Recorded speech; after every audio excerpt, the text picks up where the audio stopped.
नमस्कार, मी पूजा. पुन्हा एकदा स्वागत करते तुमच्या सगळ्यांचं आपल्या हिरकणीज लर्न विथ फन या यूट्यूब चॅनलमध्ये. मागच्या व्हिडिओना तुम्ही सगळ्यांनी खूप छान प्रतिसाद दिला, त्याबद्दल मी सर्वात आधी तुमचे धन्यवाद म्हणते. आणि आज पण आपण एक महत्त्वाचा विषय घेऊन आलेलो आहे, कारण परीक्षा जवळ येत आहेत आणि बऱ्याचशा आयांचा हा कन्सर्न आहे. स्पेशली CBSE मीडियमच्या ज्या पॅरेंट्स आहेत त्यांचा मला एक फोन आला होता की मॅडम 4th स्टँडर्डला आहे मुलगा आणि आता SST EVS ह्यासारखे महत्त्वाचे सब्जेक्ट आहेत आणि त्यांची आन्सर जी आहेत ती जवळजवळ पेज भरून आन्सर आहे आणि ती आम्हालाही समजत नाहीत कशी शिकवायची.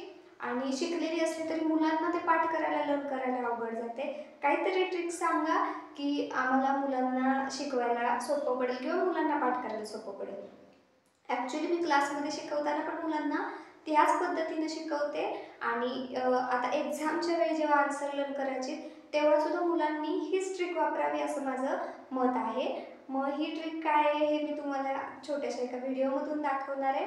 त्याच्या आधी तुम्हाला एक सांगायचं म्हणजे SST आणि EVS सारखे सब्जेक्ट CBSE माध्यमातून शिकणाऱ्या विद्यार्थ्यांसाठी टफ जातात, कारण त्या सब्जेक्टमध्ये सगळा थेरॉटिकल बेस असतो. तो सब्जेक्ट जो आहे तो एखाद्या थेअरीला धरून दिलेला असतो.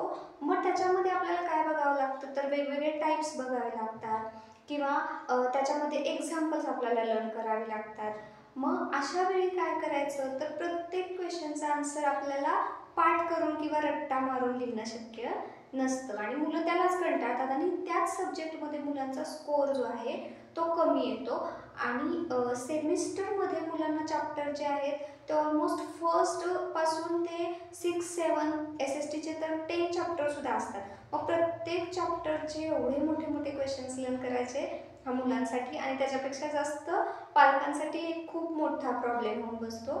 त्याच्यासाठी मी मुलांना शिकवताना सुद्धा हीच थिअरी अप्लाय करते आणि आता मी तुम्हाला सुद्धा हीच टेक्निक सांगणार आहे की बघा, मॅथ्स शिकताना मुलं कम्फर्टेबल असतात, कारण मॅथ्समध्ये ना फार पापट पसारा नसतो.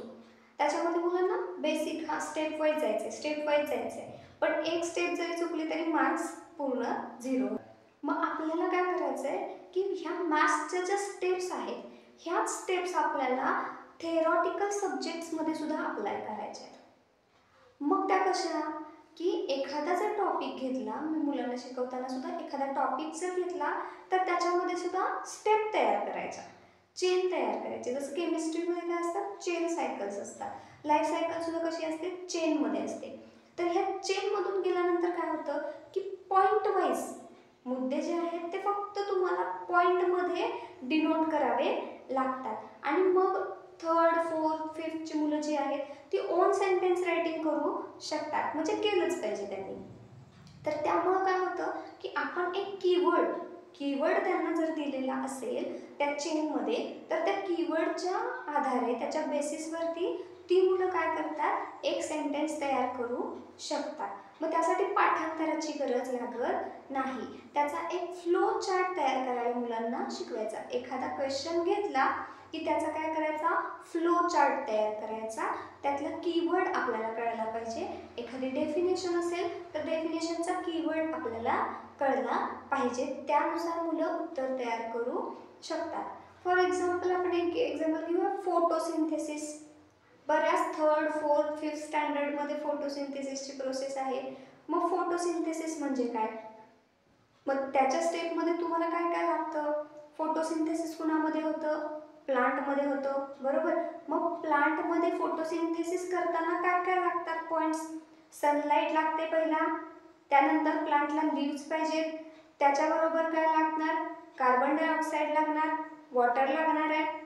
मग आपण काय करायचं, पॉईंट्स लिहून द्यायचे. प्लांट्स खाली ॲरो करून, सनलाईट, त्यानंतर कार्बन डायऑक्साईड, वॉटर, ह्या तिन्हीच्या सोबत असल्यानंतर त्याची रिॲक्शन होऊन काय होणार आहे, फोटोसिंथेसिस. म्हणजे पुढची जी प्रोसिजर आहे ते प्रकाश संश्लेषण मराठीमध्ये म्हणतो, ती प्रोसिजर त्याच्या लीफवरती ऑकर होणार आहे. त्या प्रोसेसला म्हणतात फोटोसिंथेसिस.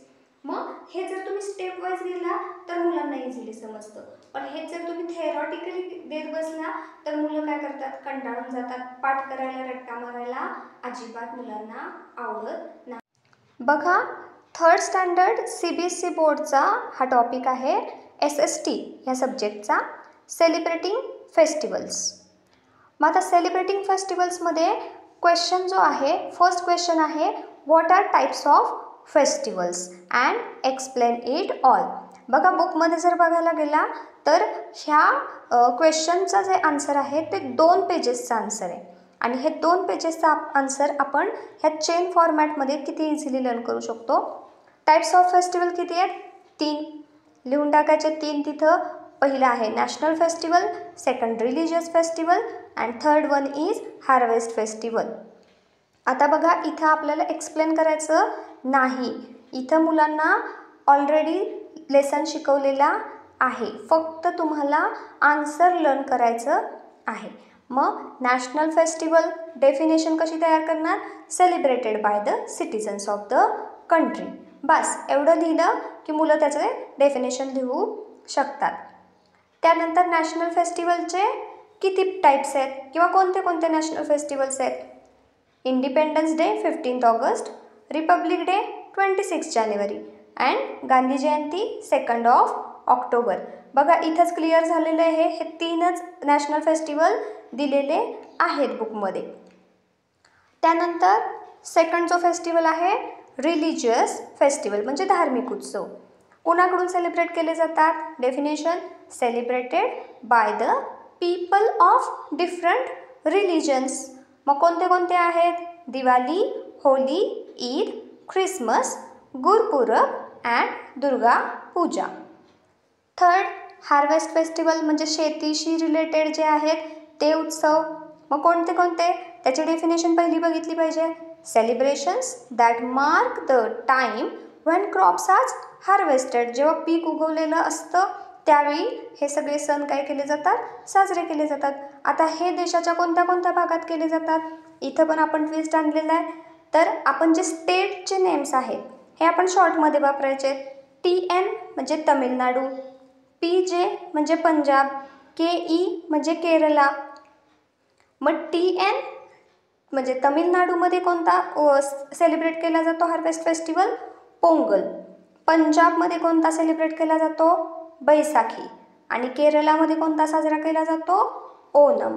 बघा, आपण किती सोप्या पद्धतीने इथं एका क्वेश्चनचा आन्सर जे आहे ते एक्सप्लेन केलेलं आहे. मुलांना लर्न करायला पण इझी जातं, सॉर्टेड राहतं आणि मुलांच्या लक्षात सुद्धा राहतं व्यवस्थित.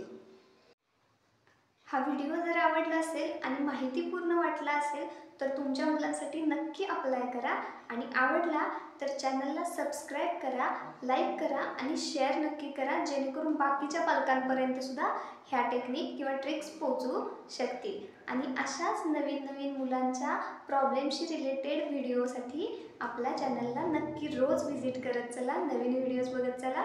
तोपर्यंत धन्यवाद.